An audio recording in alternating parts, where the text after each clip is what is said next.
Good morning, everybody, and thank you for spending a few minutes of your morning with me. I've got a great show for you today. So great that I'm not sure that I'm going to be able to get to everything I want to get to because I have a job to get to. Because the reality is, you guys have not stepped up yet and each sent me $100. And so until that happens, I'm going to have to work for money.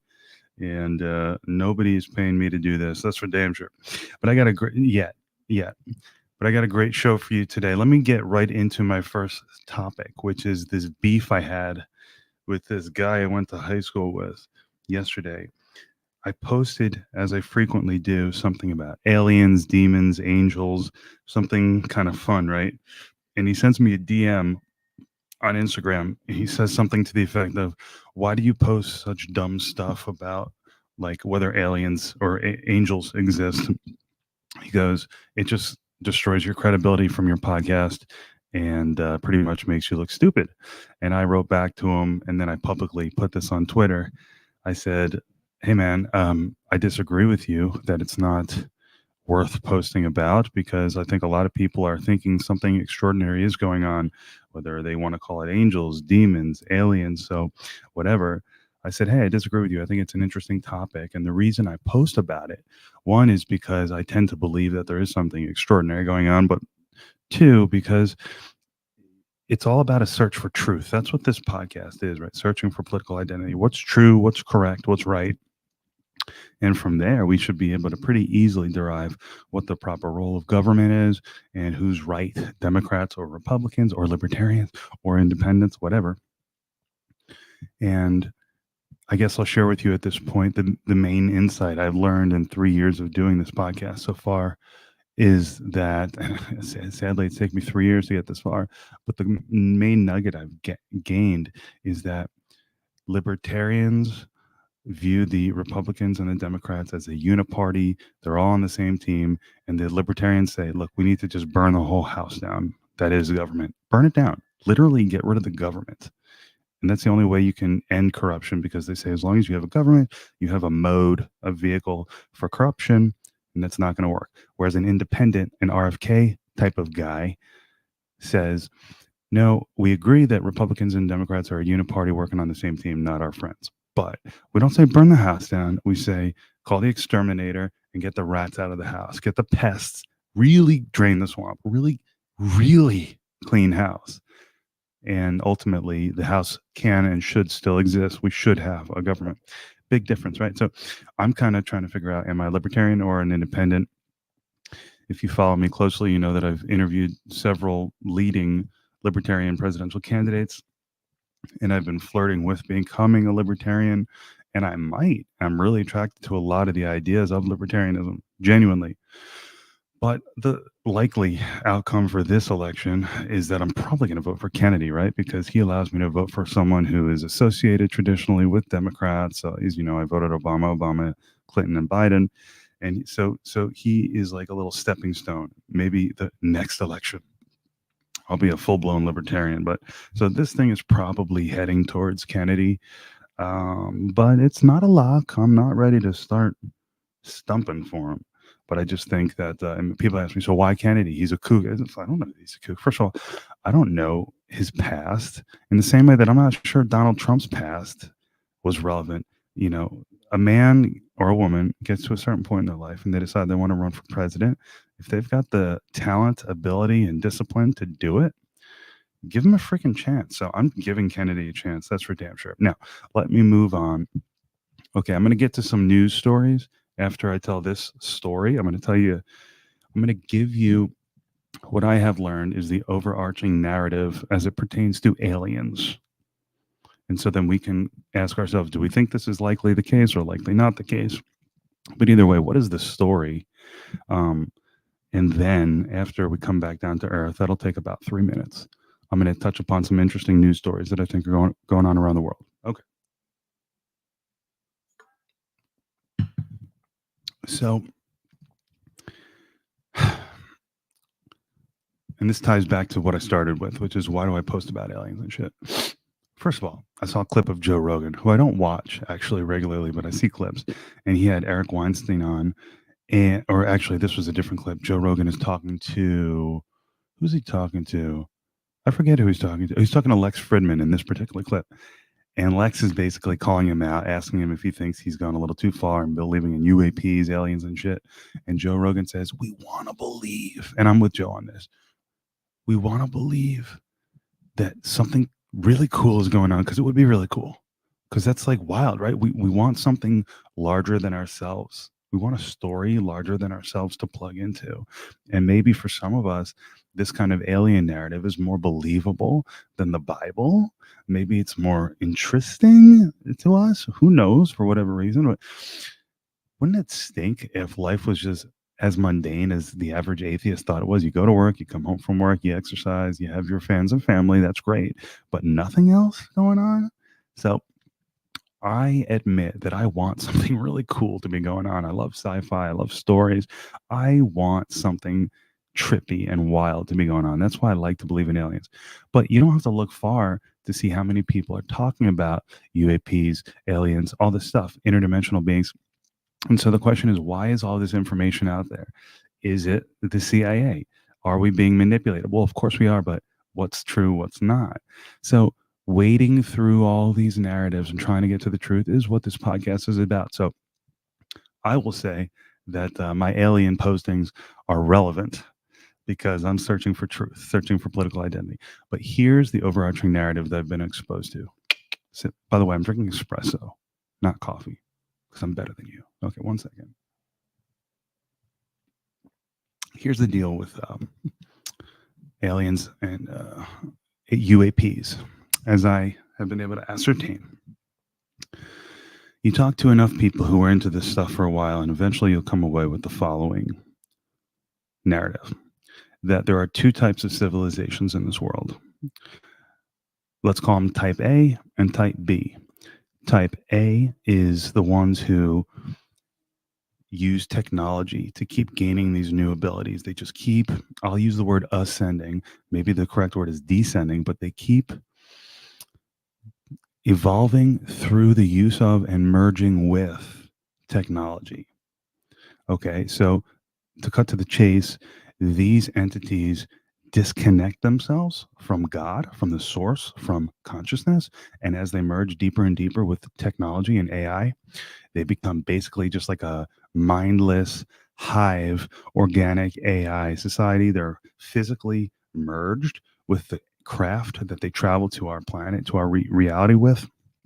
And these are the low vibrational entities, excuse me, that our government is allegedly in communication and business with.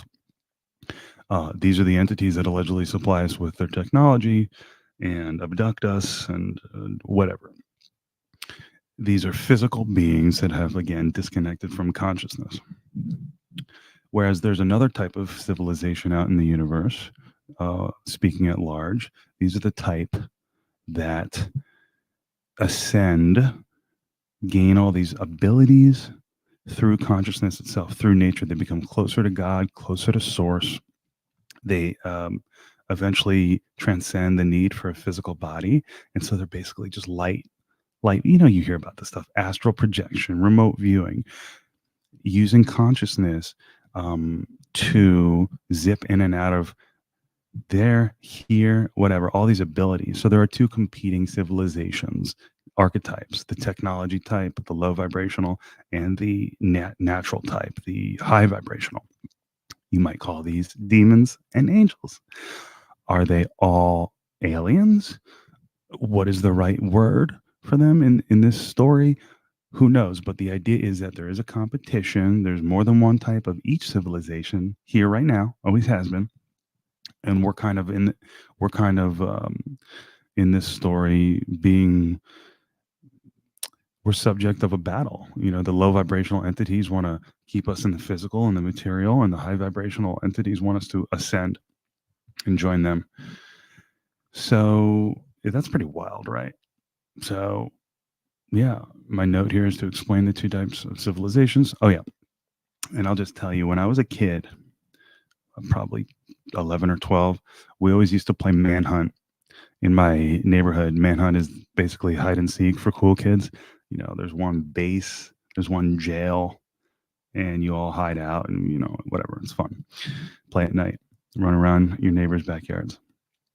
One day I was in the woods and I saw a bright flash of light streak through the woods, and it was bizarre, man. And I remember thinking at the time, like, that's really weird. It wasn't a lighthouse, so who knows what it was. So I haven't seen too many things in my life, but I tend to believe that we human beings are not seeing, hearing, smelling, or tasting the full picture.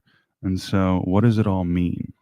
Pretty crazy, right? Okay, that's the alien narrative. So, yes, I'm going to keep talking about aliens because I just think it's unbelievably interesting. I mean, my goodness. Now, let's move on to something else because we got to go pay the bills. One of the things I said I would mention is who my favorite guest is.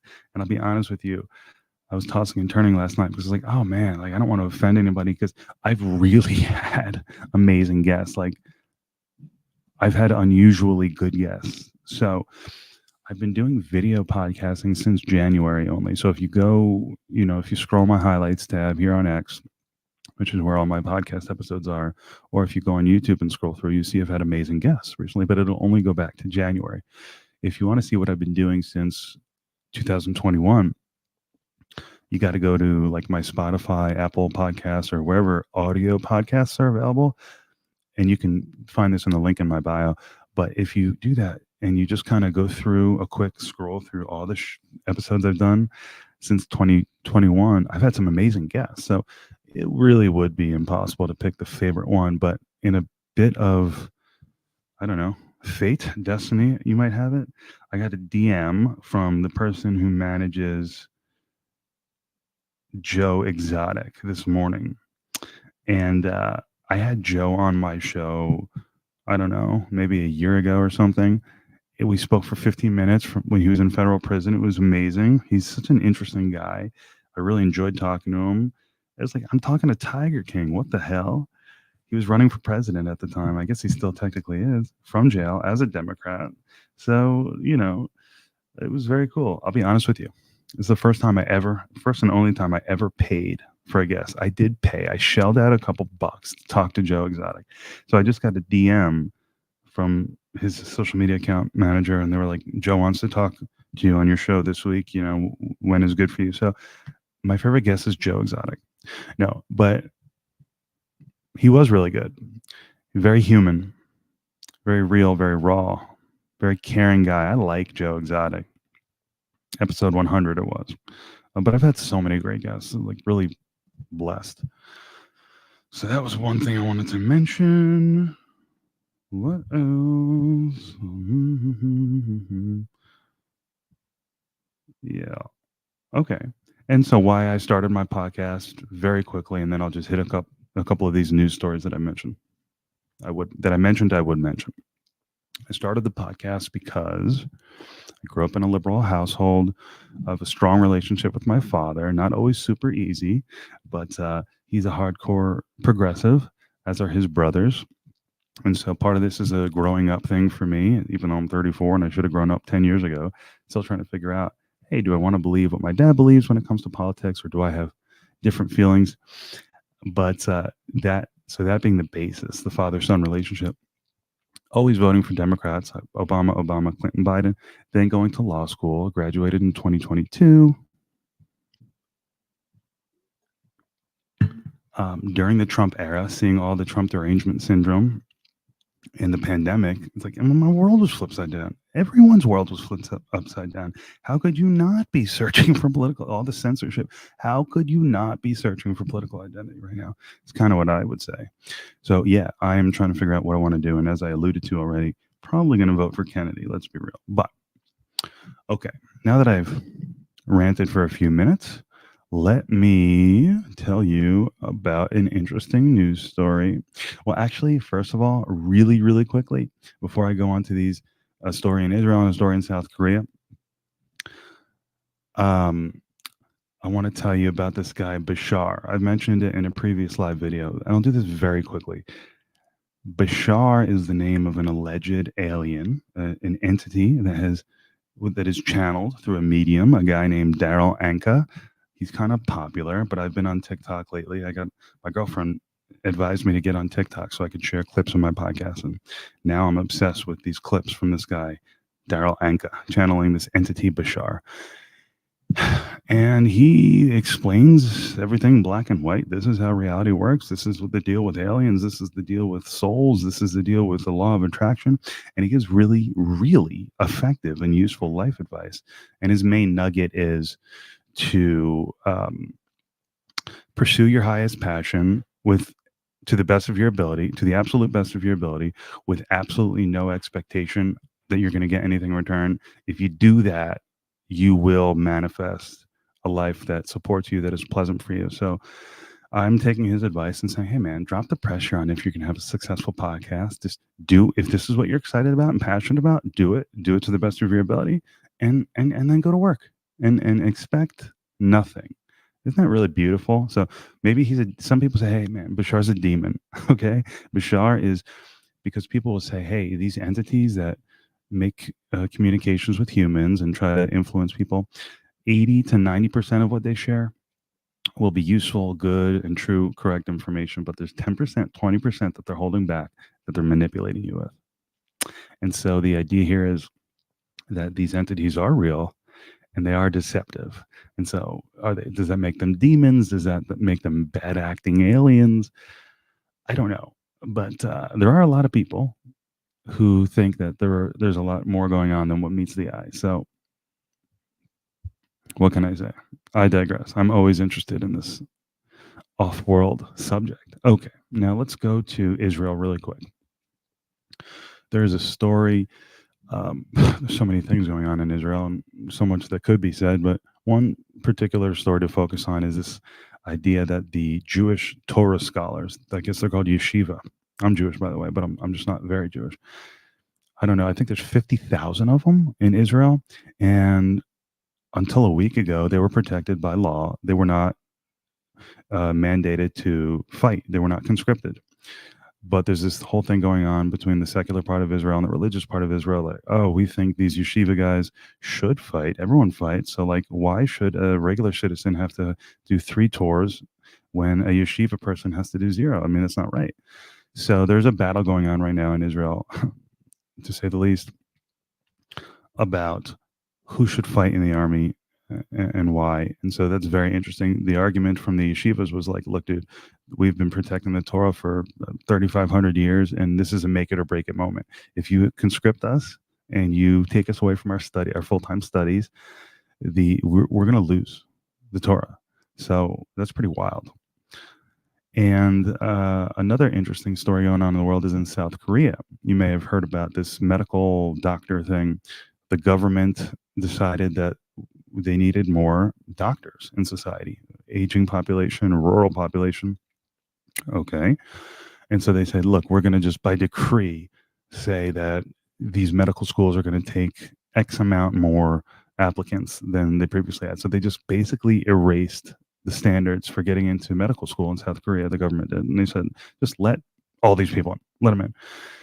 And doctors and junior doctors have basically gone on strike and said, we're done. You know, you can't do that to our profession, to our livelihood. It's not appropriate. So it's just an interesting dynamic, right, between the private sector and the government. And you could say, look, a libertarian might say the concept of a licensing board requiring a license in itself is destructive. Get rid of that. That's a separate but related conversation. But can you imagine if the U.S. government, excuse me,